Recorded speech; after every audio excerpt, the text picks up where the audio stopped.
So hello guys, চলে এসেছি আমরা নতুন একটা ভিডিও নিয়ে এবং আজকের ভিডিওর টপিক হচ্ছে আজকের এই ভিডিওতে যেটা জানতে চাই সেটা হচ্ছে হোয়াট ইজ ইন্টারটেক্সচুয়ালিটি। এই টার্মটা তোমরা প্রায় শুনে থাকবে। তো আজকের এই ভিডিওতে আমরা আলোচনা করব যে কাকে বলা হয় ইন্টারটেক্সচুয়ালিটি এবং এর এক্সাম্পল কী কী সেগুলো সব আমরা আজকের এই ভিডিওতে আলোচনা করব। তাই জন্য আজকের ভিডিওটা কিন্তু খুবই গুরুত্বপূর্ণ হতে চলেছে, তাই তোমরা শেষ পর্যন্ত কিন্তু অবশ্যই দেখতে থাকো। তাহলে চলো শুরু করা যাক। তো প্রথমেই রয়েছে ইন্টারটেক্সচুয়ালিটি। আচ্ছা, প্রথমে একটু শর্ট করে বলে দিই ইন্টারটেক্সচুয়ালিটি মানে কি। ইন্টারটেক্সচুয়ালিটি মানে যখন কোনো একটা তুমি টেক্সট পড়ছো, সেই টেক্সটার মধ্যে যখন অন্য কোনো একটা টেক্সটে যখন রেফারেন্স তুমি পাচ্ছ, সেটাকে বলা হয় ইন্টারটেক্সচুয়ালিটি। তাহলে চলো দেখা যাক এই টার্মটা কে পয়েন্ট আউট করেন। So intertextuality is a term coined by Julia Kristeva. তোমাদের পরীক্ষায় আসবে who coined out the term intertextuality. তো অ্যান্সার হবে Julia Kristeva, JULIA, Julia Kristeva, KRISTEVA, Julia Kristeva. কত সালে? ইন 1966। অবশ্যই কিন্তু হাতে নোট ডাউন তোমরা করে নাও। To denote the interdependence of literary text. অর্থাৎ ইন্টারডিপেন্ডেন্স মানে কি বলছে, যে আমাদের কোনো একটা টেক্সট অবশ্যই অন্য কোনো একটা টেক্সটের ওপর ডিপেন্ডেন্ট, অর্থাৎ সেটা আইসোলেটেড নয়। ওকে, সো অ্যাকর্ডিং টু হার, তার মতে অর্থাৎ জুলিয়া ক্রিস্টেভার মতে literary text is not an isolated phenomenon, এবং এটা একটা আইসোলেটেড ফেনোমেনন নয়। যে সাপোজ তুমি একটা কোনো একটা রাইটিং পড়লে, সেই রাইটিংয়ের মধ্যে হবে হয়তো তুমি বুঝতে পারছো না যে এটার মধ্যে হবে হয়তো কোনো অন্য কোনো টেক্সটের রেফারেন্স নেই, কিন্তু ওই টেক্সটার মধ্যে এরকম অন্য কোনো টেক্সটের রেফারেন্স অবশ্যই আছে। তাই জন্যই literary text is not an isolated phenomenon, এবং এটা একটা আইসোলেটেড ফেনোমেনন নয়। রাদার, তাহলে কি? Rather it is the absorption or transformation of another.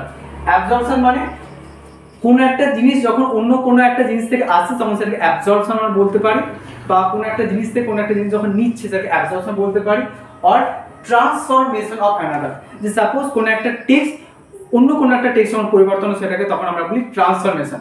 যেমন তোমরা সেই ট্রান্সফরমার্স দেখেছি, ট্রান্সফরমার্সে যেমন দেখবে গাড়িগুলো আস্তে আস্তে রোবটে পরিণত হয়ে যায়, তো ওটা এক প্রকার আর কাইন্ড অফ ট্রান্সফরমেশন। তেমনই ভাবে একটা লিটারি টেক্সট অন্য কোনো একটা টেক্সটে ট্রান্সফর্ম হয়ে যাচ্ছে। মানে সাপোজ একটা কোনো টেক্সটের কোনো একটা রেফারেন্স অন্য কোনো একটা টেক্সটের মধ্যে যখন আমরা পাচ্ছি, তখন সেটাকে বলি আমরা ইন্টারটেক্সচুয়ালিটি। ওকে, ইন্টারটেক্সচুয়ালিটি রেফার্স করে to the relationship between the text, এবং টেক্সটের মধ্যে যে রিলেশনশিপ সেটাকে আমাদেরকে বলে intertextuality. Which one text influences or echoes another. যেখানে আমরা একটা টেক্সট অন্য একটা টেক্সটের মধ্যে একটা ইনফ্লুয়েন্স আমরা দেখতে পাই, বা একটা ইকোস আমরা দেখতে পাই। ওকে, এবার এক্সাম্পল কি কি আছে আমরা একটু দেখি।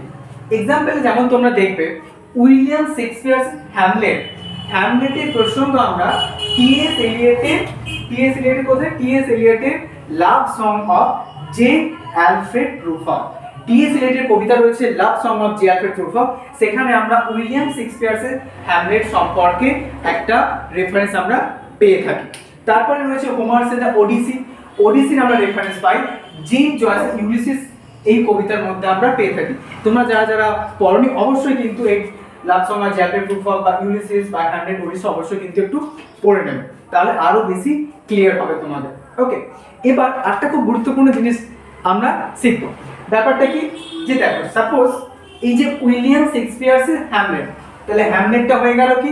হ্যামলেটটা হয়ে গেল আমরা বলতে পারি মেইন টেক্সট আর বা প্রাইমারি টেক্সট, আর love song of J Alfred Prufrock এটা হয়ে গেল কি?